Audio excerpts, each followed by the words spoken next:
Hey, how's it going, everyone? Master Lumpy Simpson 7 here, and today this is the start of a new segment I want to call Reading with Lumpy. It's where I choose a favorite book of mine and I start reading it, but chapter by chapter each day, a chapter a day, for you guys to listen to and enjoy. So today we are going to be reading the book Every Day by David Levithan. So right now I just got back from school, so I'm going to probably keep it down a little bit, but I'm pretty sure you guys can hear me perfectly fine. So my voice is kind of giving out right now lately because I've actually made so many new friends here in my new school, Timber Creek, go Wolves. But yeah, I've just been talking, but I'm going to read you guys a book. So, Every Day by David Levithan. And the dedication is for Paige, as you may find happiness every day. Day 5994, this is chapter 1. I wake up. Immediately I have to figure out who I am. It's not just the body. Opening my eyes and discovering whether the skin on my arm is light or dark, whether my hair is long or short, whether I'm fat or thin, boy or girl, scarred or smooth. The body's the easiest thing to adjust to. If you're used to waking up in a new one each morning, it's a life, the context of the body, that can be hard to grasp. Every day I am someone else. I am myself. I know I am myself. But I am also someone else. It has always been like this. The information is there. I wake up, open my eyes, and understand that it is a new morning, a new place. The biography kicks in, a welcome gift from the not me part of the mind. Today I'm Justin. Somehow I know this. My name is Justin. And at the same time, I know that I am not really Justin. I'm only borrowing his life for a day. I look around and know that this is his room. This is his home. The alarm will go off in 7 minutes. I'm never the same person twice, but I've certainly been this type before.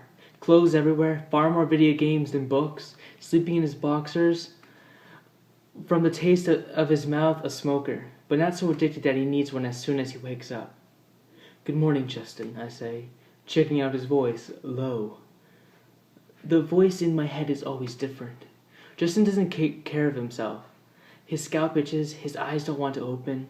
He hasn't gotten much sleep. Already I know I'm not going to like today. It's hard being in the body of someone you don't like, because you still have to respect it. I've harmed people's lives in the past, and I've found that every time I slip up, it haunts me. So I try to be careful. From what I can tell, every person I inhabit is the same age as me. I don't hop from being 16 to being 60. Right now it's only 16. I don't know how this works or why. I stopped trying to figure it out a long time ago. I'm never going to figure it out, any more than a normal person will figure out his or her own existence. After a while, you have to be at peace with the fact that you simply are. There is no way to know why. You can have theories, but there will never be proof. I can access facts, not feelings. I know this is Justin's room, but I have no idea if he likes it or not. Does he want to kill his parents in the next room, or would he be lost without his mother coming in to make sure he's awake? It's impossible to tell. It's as if that part of me replaces the same part of whatever person I'm in. And while I'm glad to be thinking like myself, a hint every now and then of how the other people thinks would be helpful. A hint every now and then of how the other person thinks would be helpful. We all contain mysteries, especially when seen from the inside. The alarm goes off. I reach for a shirt and some jeans, but something lets me see that it's the same shirt he wore yesterday. I pick a different shirt. I take the clothes with me to the bathroom, dress after showering. His parents are in the kitchen now. They have no idea that anything is different. 16 years is a lot of time to practice. I don't usually make no mistakes. Not anymore. I read his parents easily. Justin doesn't talk to them much in the morning, so I don't have to talk to them. I have grown accustomed to sensing expectations in others, or the lack of it. I shovel down some cereal, leave the bowl in the sink without washing it, grab Justin's keys, and go. Yesterday I was a girl in a town I'd guess to be 2 hours away. The day before I was a boy in a town 3 hours farther than that. I'm already forgetting their details. I have to, or else I will never remember who I really am. Justin listens to loud and obnoxious music on a loud and obnoxious station where loud and obnoxious DJs make loud and obnoxious jokes as a way of getting through the morning. This is all I need to know about Justin, really. I access his memory to show me the way to school. which parking space to take, which locker to go, the combination, the names of the people he knows in the halls. Sometimes I can't go through these motions. I can't bring myself to go to school, maneuver through the day. I'll say I'm sick, stay in bed, and read a few books. But even that gets tiresome after a while, and I find myself up for the challenge of a new school, new friends, for a day. As I take Justin's books out of his locker, I can feel someone hovering on the periphery. I turn, and the girl standing there is transparent in her emotions, tentative and expectant, nervous and adoring.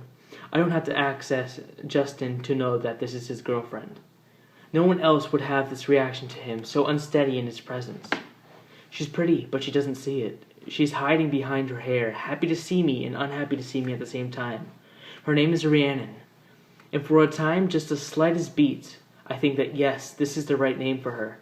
I don't know why. I don't know her, but it feels right. This is not Justin's thought. It's mine. I try to ignore it. I'm not the person she wants to talk to. Hey, I say, keeping it casual. Hey, she murmurs back. Sorry, guys. She's looking at the floor, at her inked-in Converse. She's drawn cities in there, skylines around the soles. Something's happened between her and Justin, and I don't know what it is. It's probably not something that Justin even recognized at the time. Are you okay, I ask? I see the surprise on her face, even as she tries to cover it. This is not something that Justin normally asks. And the strange thing is, I want to know the answer. The fact that he wouldn't care makes me want it more. Sure, she says, not sounding sure at all. I find it hard to look at her. I know from experience that beneath every peripheral girl is a central truth. She's hiding hers away, but at the same time she wants me to see it. That is, she wants Justin to see it. And it's there, just out of my reach, a sound waiting to be a word. She is so lost in her sadness that she has no idea how visible it is. I think I understand her. For a moment, I presume to understand her. But then, from within this sadness, she surprises me with a brief flash of determination. Bravery, even. Shifting her gaze away from the floor, her eyes matching mine, she asks, "Are you mad at me?" I can't think of any reason to be mad at her. If anything, I am mad at Justin for making her feel so diminished. It's there in her body language. When she is around him, she makes herself small. No, I say. I'm not mad at you at all. I tell her what she wants to hear, but she doesn't trust it. I feed her the right words, but she suspects they're threaded with hooks. This is not my problem, I know that. I am here for one day. I cannot solve anyone's boyfriend problems. I should not change anyone's life. I turn away from her, get my books out, close the locker. She stays in the same spot, angered by the profound, desperate loneliness of a bad relationship. Do you still want to get lunch today? She asked. The easy thing would be to say no. I often do this, sense the other person's life drawing me in, and run in the other direction. But there's something about her. The cities on her shoes, the flash of bravery, the unnecessary sadness that makes me want to know what the word will be when it stops being a sound. I have spent years meeting people without ever knowing them, and on this morning, in this place, with this girl, I feel the faintest pull of wanting to know. And in a moment of either weakness or bravery on my own part, I decide to follow it. I decide to find out more. Absolutely, I say. Lunch would be great. Again, I read her. What I've said is too enthusiastic. Justin is never enthusiastic. No big deal, I add. She's relieved, or at least as relieved as she'll allow herself to be, which is a very guarded form of relief. By accessing, I know she and Justin have been together for over a year. That's as specific as it gets. Justin doesn't remember the exact date. She reaches out and takes my hand. I am surprised by how good this feels. I'm glad you're not mad at me, she says. I just want everything to be okay. I nod. If there's one thing I've learned is this. We all want everything to be okay. We don't even wish so much for fantastic or marvelous or outstanding. We will happily settle for okay, because most of the time, okay is enough. The first bell rings. I'll see you later, I say. Such a basic promise, but to Rhiannon, it means the world. At first, it was hard. Sorry, guys, I'm just taking a quick look. I have, it's a long chapter. Good for you guys. First video, great chapter. Here we go. At first, it was hard to go through each day without making any lasting connections, leaving any life-changing effects. When I was younger, I craved friendship and closeness. I would make bonds without acknowledging how quickly and permanently they would break. I took other people's lives personally. I felt their friends could be my friends. Their parents could be my parents. But after a while, I had to stop. It was too heartbreaking to live with so many separations. I am a drifter, and as lonely as I can be, it is also remarkably freeing. I will never define myself in terms of anyone else. I will never feel the pressure of peers or the burden of parental expectation. I can view everyone as pieces of a whole and focus on the whole, not the pieces. I have learned how to observe far better than most people observe. I am not blinded by the past or motivated by the future. I focus on the present because that is where I am, destined to live. I learn. Sometimes I am taught something I have already been taught in dozens of other classrooms. Sometimes I am taught something completely new. I have to access the body, access the mind to see the information, and see what information is retained. And when I do, I learn. Knowledge is the only thing I take with me when I go. I know so many things that Justin doesn't know, that he will never know. I sit there in his math class, open his notes, and write down phrases he has never heard. Shakespeare and Kerouac, or something, and Dickinson.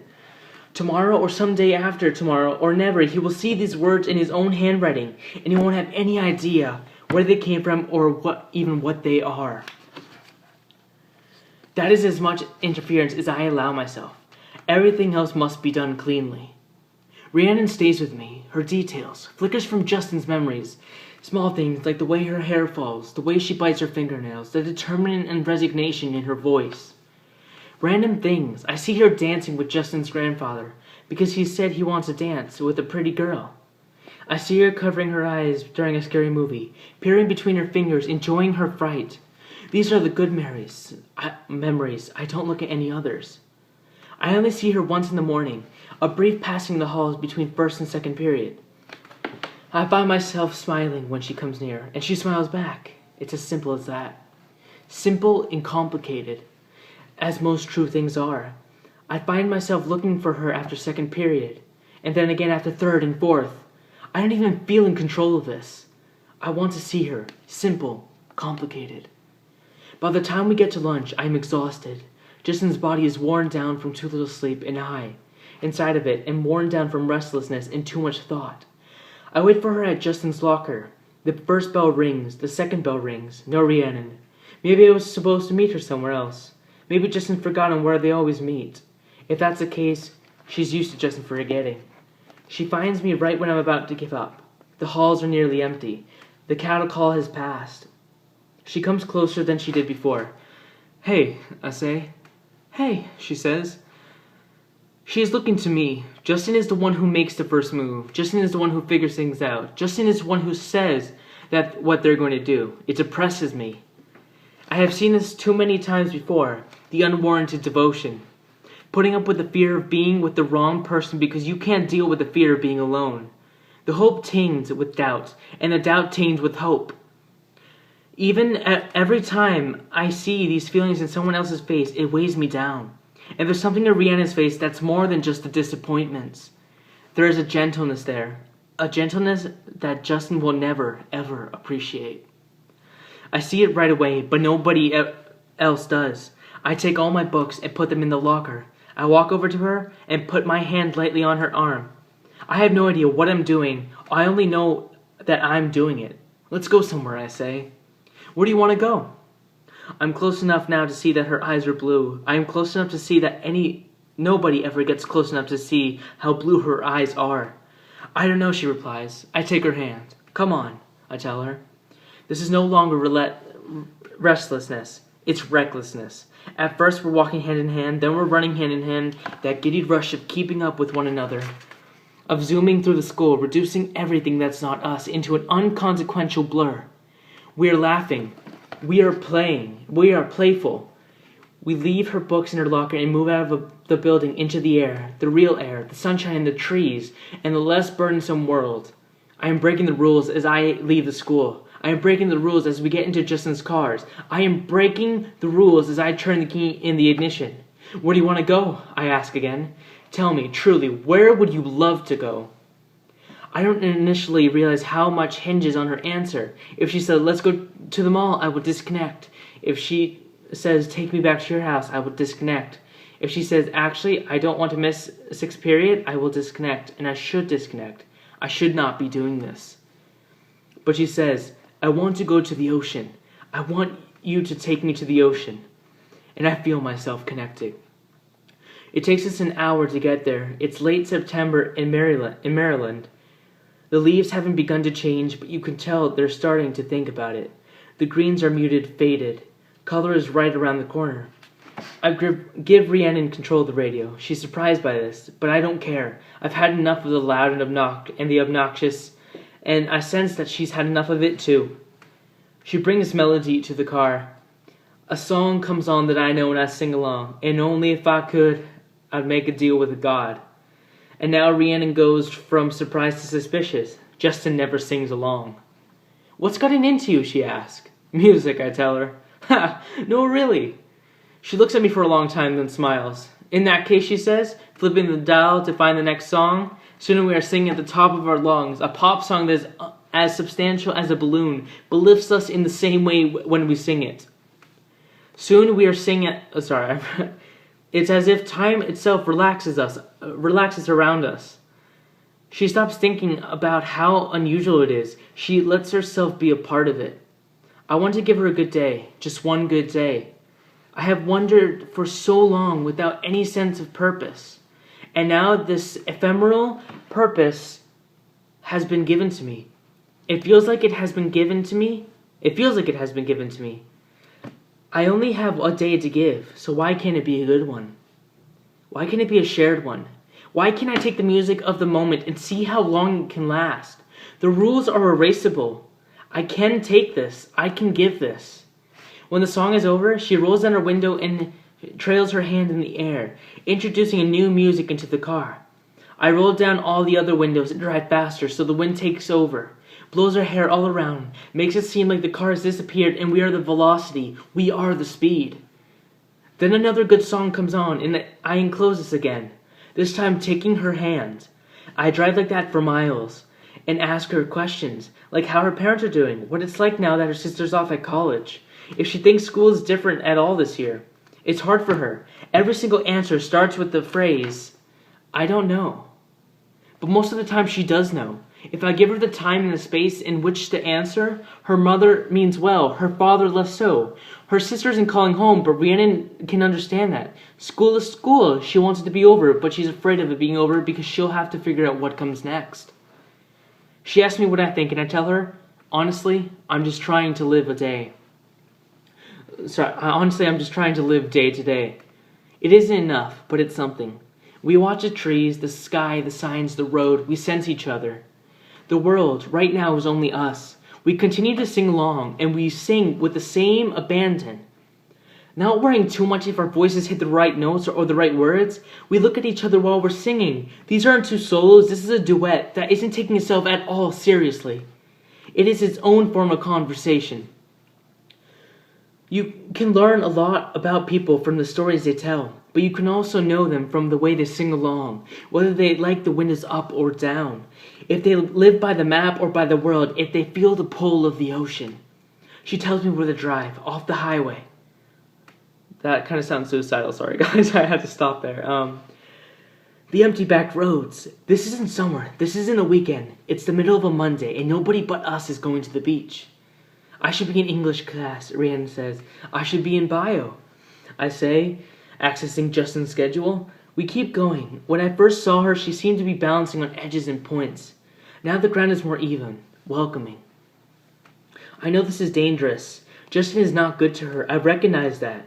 If I access the bad memories, I see tears, fights, and remnants of passable togetherness. She's always there for him, and he must like that. His friends like her, and he must like that too. But that's not the same as love. She has been hanging on to the hope of him for so long that she doesn't realize there isn't anything left to hope for. They don't have silences together. They have noise. Mostly his. If I tried, I could go deep into their arguments. I could track down whatever shards he has collected from all the times he's destroyed her. If I were really Justin, I would find something wrong with her. Right now. Tell her, yell, bring her down, put her in her place. But I can't. I'm not Justin.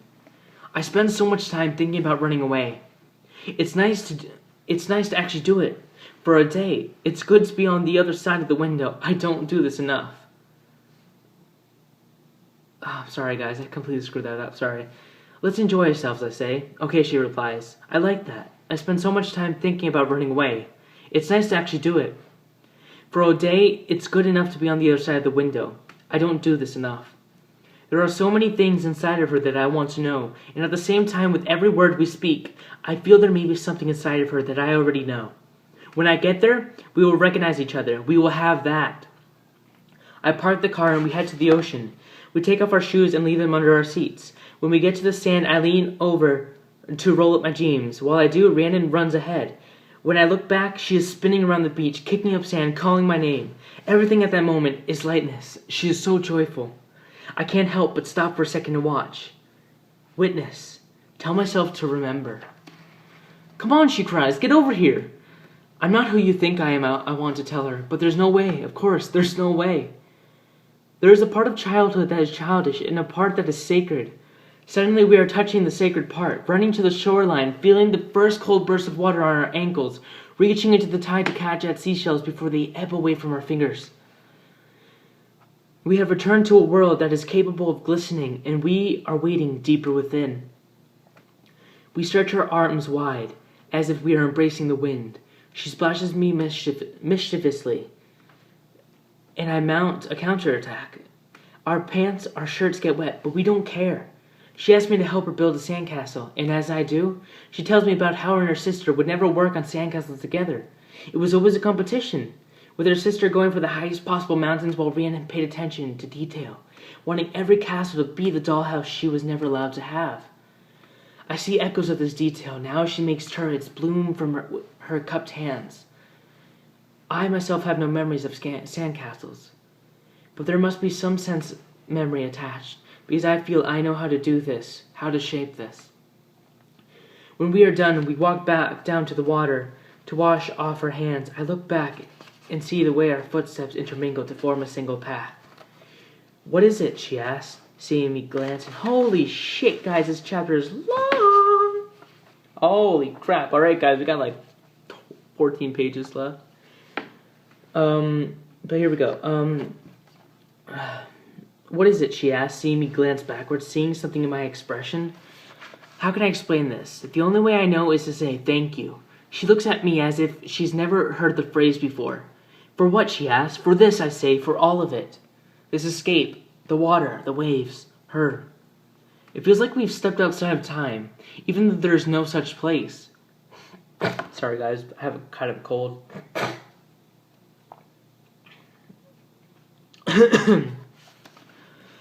There's still a part of her that's waiting for the twist, the moment when all this pleasure will jackknife into pain.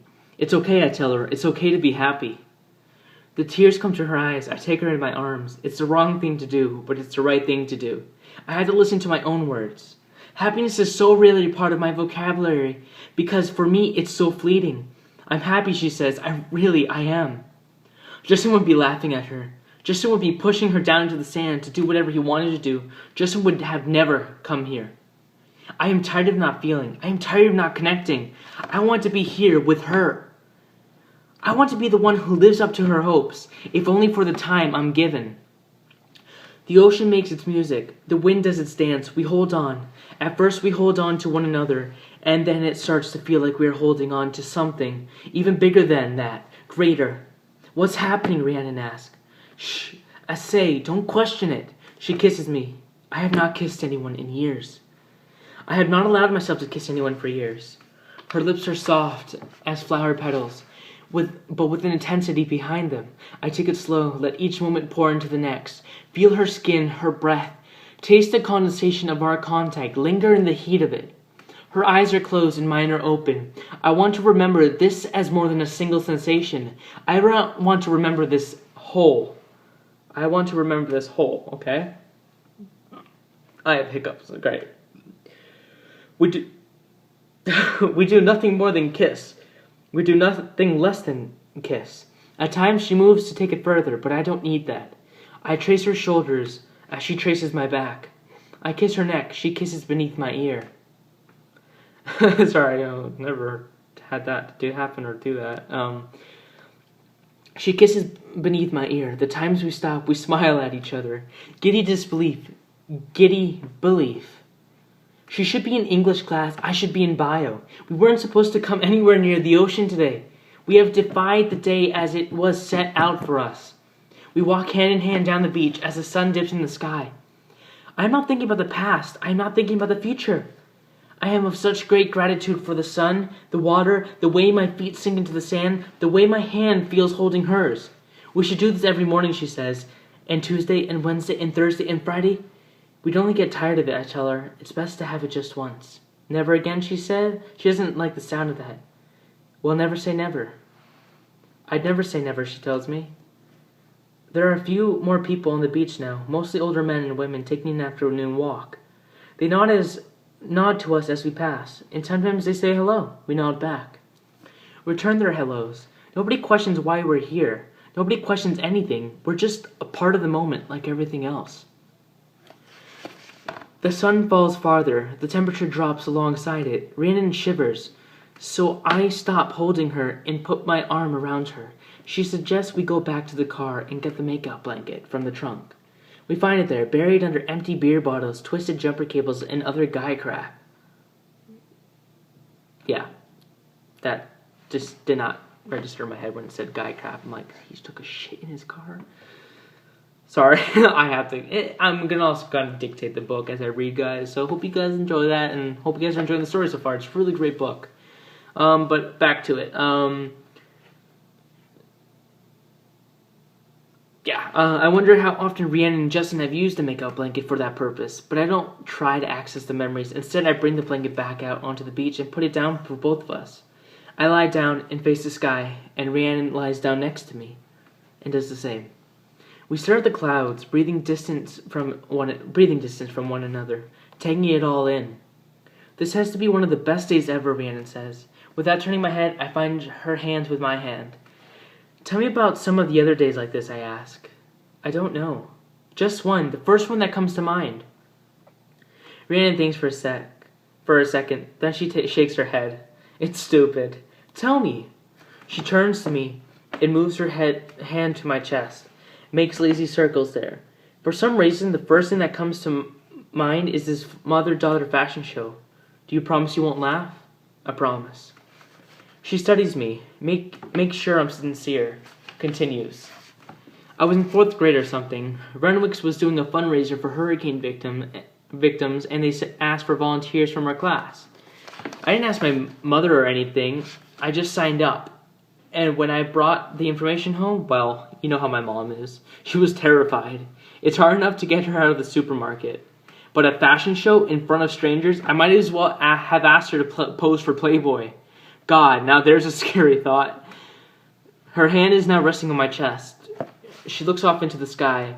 But there's the thing. She didn't say no. I guess it's only now that I realize what I put her through.